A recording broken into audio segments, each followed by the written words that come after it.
Assalamualaikum warahmatullahi wabarakatuh. Alhamdulillahilladzi faddala bani adama bil ilmi wattuqa. Assalatu wassalamu ala sayyidina Mustafa wa ala alihi wa sahbihi ahli sidqi wal wafa. Amma ba'du. Dewan Hakim yang kami muliakan, hadirin sebangsa dan setanah air yang kami banggakan. Seorang pakar psikologi kontemporer dalam bukunya Multiple Intelligences mengatakan bahwa kecerdasan intelektual hanya berperan 20% dalam menunjang kesuksesan seseorang. Dan 80%-nya ditentukan oleh kecerdasan spiritual. Hadirin, dengan kecerdasan spiritual ini, iman tetap kuat terpatri, kondisi emosi tetap terkendali, menjadi insan yang berbudi pekerti dan berkarakter terpuji. Insan seperti inilah yang akan membawa manfaat bagi negeri dan ibu pertiwi. Namun sebaliknya, jika negeri ini dipenuhi oleh generasi muda yang berwawasan luas dan fisiknya tangkas, tetapi hatinya culas, jiwanya puas, dan pergaulannya pun bebas tak terbatas, maka bangsa ini akan tergilas, tertindas. Bahkan cita-cita luhur bangsa pun akan kandas tak terbekas. Na'udzubillahi min dalik. Oleh karena itu, hadirin, peran pemuda dalam memperkuat spiritualitas menuju Indonesia patriotik dan produktif menjadi tema pidato yang akan saya sampaikan pada kesempatan kali ini. Rasulullah Shallallahu Alaihi Wasallam bersabda, "Sab'atu yudhilluhumullahu fi dhilli, yauma la dhilla illa dhilluh, wa syabu nasya'a fi ibadatillah." Bahwa ada 7 golongan yang akan dinaungi oleh Allah Subhanahu wa Ta'ala pada hari kiamat. Salah satunya adalah pemuda yang tumbuh dalam ibadah kepada Allah Subhanahu wa Ta'ala.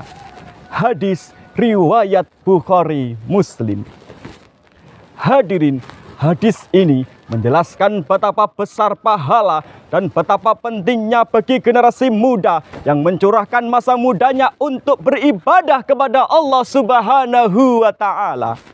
Namun tetap diiringi oleh ilmu pengetahuan yang luas, iptek yang kuat, dan imtak yang hebat, sehingga mereka mampu berkontribusi secara optimal. Selain itu, generasi muda juga memiliki peranan terbesar dan menjadi tulang punggung dalam mengubah kemakmuran bangsa dan negara. Generasi muda diharapkan mampu menjadi generasi yang tangguh, berakhlak mulia, dan mampu membawa perubahan yang positif bagi negara dan agama. Hal ini sejalan dengan ungkapan yang disampaikan oleh Syekh Hasan Basha, "Asyababuhum imadul fahiri wa amamul mustaqbal." Generasi muda itu adalah pilar zaman sekarang dan harapan di masa depan. Namun yang perlu kita garis bawahi adalah bagaimanakah kualitas sumber daya manusia yang harus kita siapkan untuk memperkuat spiritualitas menuju Indonesia patriotik dan produktif. Sebagai jawabannya, Profesor Dr. Sudarwan Danim dalam bukunya Transformasi Sumber Daya Manusia mengatakan bahwa manusia yang mampu bersaing di era global ini harus memiliki 3 kualitas. Pertama, kualitas amal. Kedua, kualitas intelektual.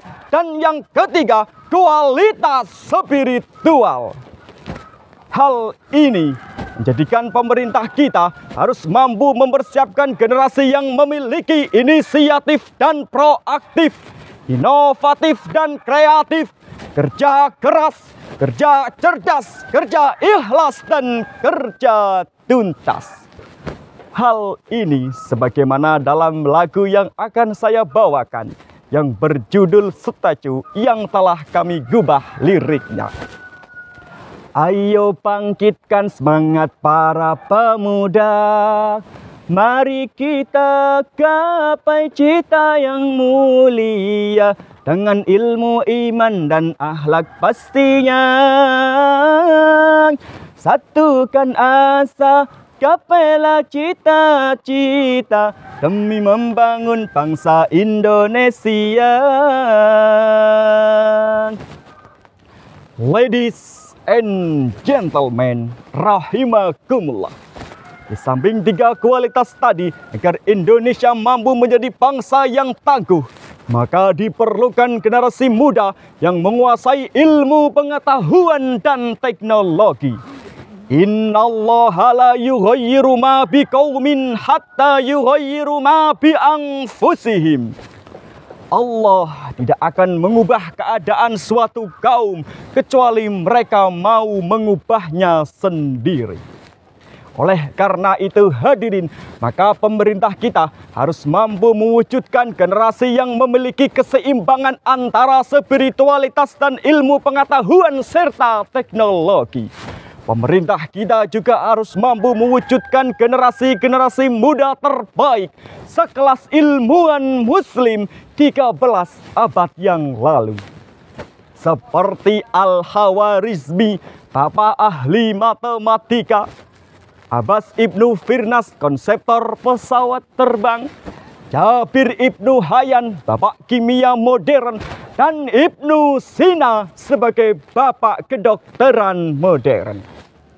Perlu diingat, wahai saudaraku, bangsa Indonesia tercinta ini telah melahirkan putra terbaik bangsa. Seorang ilmuwan hebat yang memiliki spiritualitas tinggi, yaitu Profesor Dr. Ing B.J. Habibie, Presiden ketiga Republik Indonesia. Beliau ahli di bidang pesawat terbang yang taat kepada Allah Subhanahu wa Ta'ala. Beliau juga pendiri Ikatan Cendekiawan Muslim Indonesia. Maka dengan adanya Harlah PKB yang ke-27 tahun ini, saya menghimbau kepada seluruh lapisan masyarakat, terutama kepada generasi muda, agar menjadikan beliau sebagai sumber inspirasi dan spirit. Karena beliau telah membuktikan bahwa dengan kerja keras dan dedikasi yang nyata, para pemuda dapat mencapai kesuksesan dan dapat berkontribusi bagi negara. Hal ini sejalan dengan firman Allah dalam Al-Quran surah Al-Ankabut ayat 43. Bismillahirrahmanirrahim. Wa tilkal amsalu nadribuha linnas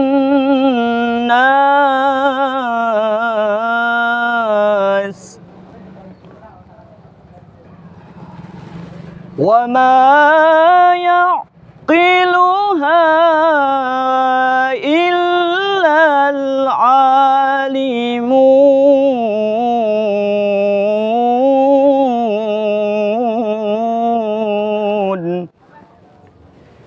Dan perumpamaan ini kami buat untuk manusia, dan mereka tidak akan mengetahui kecuali dengan berilmu.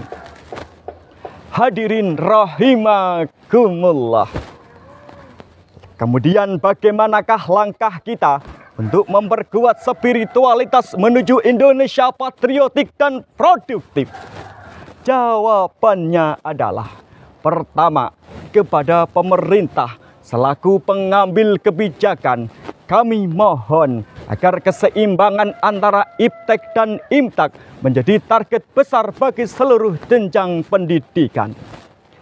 Kedua, kepada para orang tua, guru, dosen, dan seluruh pengelola lembaga pendidikan, kami mohon agar laksanakanlah tugas untuk mendidik anak-anak yang beriman amaliyah, berilmu imaniyah, dan beramal ilmiah.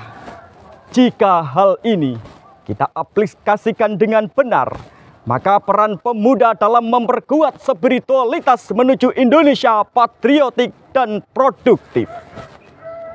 Tentu dengan topangan iman yang kuat, ilmu yang hebat, penguasaan iptek yang kuat, dan imtak yang hebat, maka insya Allah negara kita akan maju dan tangguh.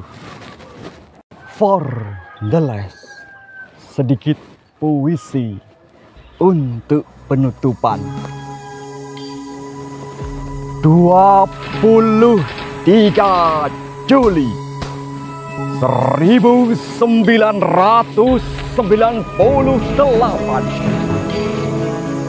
partai yang perlambangkan bumi dengan gagah berdiri dengan asas Pancasila, demokrasi, dan nasionalisme.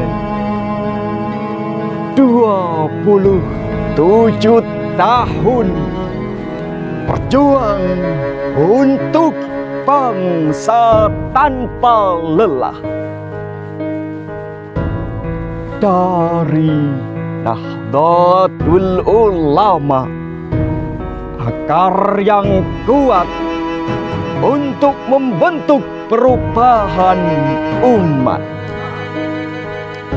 Kiai Haji Abdurrahman Wahid, seorang pendiri visioner, mendirikan partai ini untuk kemajuan negeri dengan logo yang penuh makna. Partai PKB maju untuk menghadapi rintangan dengan keberanian dan kebijaksanaan, untuk membentuk bangsa dengan kerja keras dan dedikasi yang nyata. Hadirin rahimakumullah, demikianlah pidato yang dapat saya sampaikan. Undur maqala wala tangdur man qala. Partai PKB selalu ada di depan, tanpa permusuhan, selalu mengutamakan persaudaraan. Terima kasih atas segala perhatian dan mohon maaf bila ada kesalahan. Wabillahi taufik wal hidayah. Wassalamualaikum warahmatullahi wabarakatuh.